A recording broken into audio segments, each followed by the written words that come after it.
Hey guys, what's up? Do you have an old tired bathroom GFCI outlet that looks like this?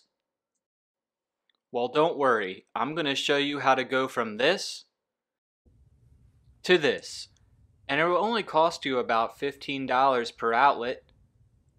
Alright, let's get started. I bought a 4-pack of new GFCI outlets because I have several outlets to work on. I will put a link to these outlets in the description. You can also pick up a new faceplate cover. You heard me mention that I have multiple outlets to work on. Here is an outlet in my other bathroom. As you can see, this is a standard non-protected outlet. I wanted to take the time to point this out because all bathrooms should have GFCI protected outlets for safety. I will be replacing this outlet as part of my project. Okay, back to the outlet that I am working on in this video.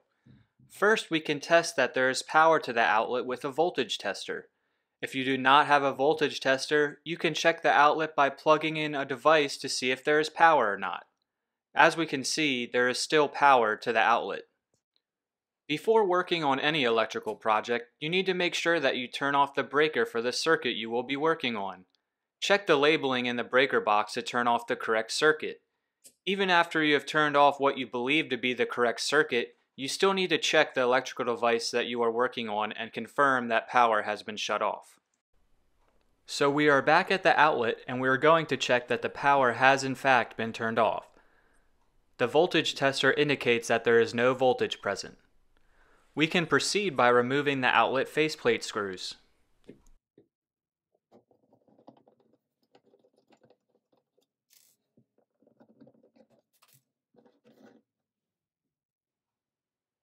Once the faceplate screws are removed, you can remove the faceplate. Next, you will need to remove the outlet mounting screws.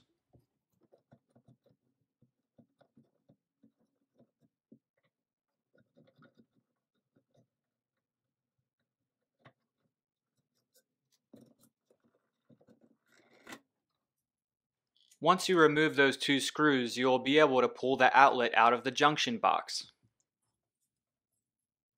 As a final test here, I am going to check the individual wires to make sure that there is no voltage present. Now we are ready to replace the old GFCI outlet with the new outlet. Take a look at the instructions in the outlet box or the wiring diagram on the back of the outlet. You will need to make sure that the wires are connected properly.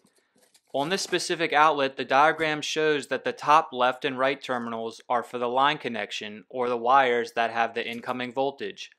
The diagram shows that the bottom left and right terminals, covered by the yellow sticker, are the load terminals, meaning these wires continue on to connect to the next outlet in the electrical circuit.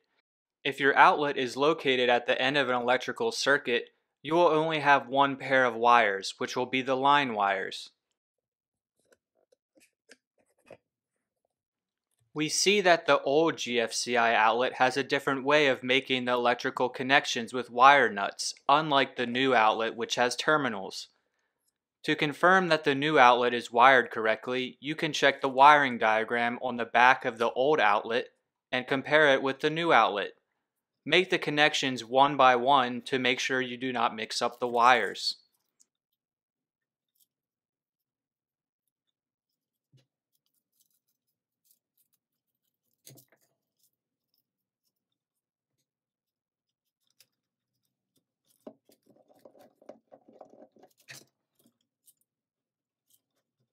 Here you can see me checking the wire that is labeled on the old outlet, confirming the new location on the new outlet, and then changing over the wire individually. The wires have enough slack at this outlet to be able to do this. If your wires are too short, you may need to completely unwire the old outlet before making connections on the new outlet. If you have to do this, make sure that you label each wire with tape so that you do not mix up the wires.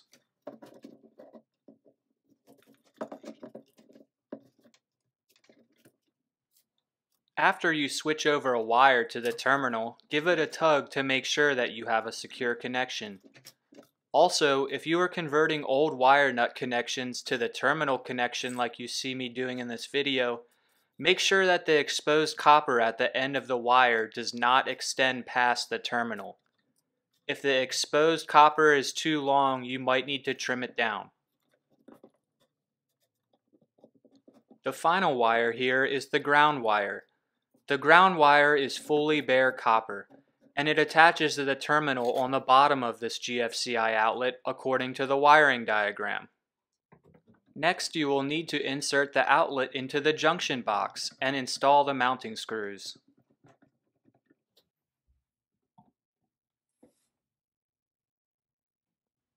Once you have confirmed that the outlet is secure, you can install the faceplate.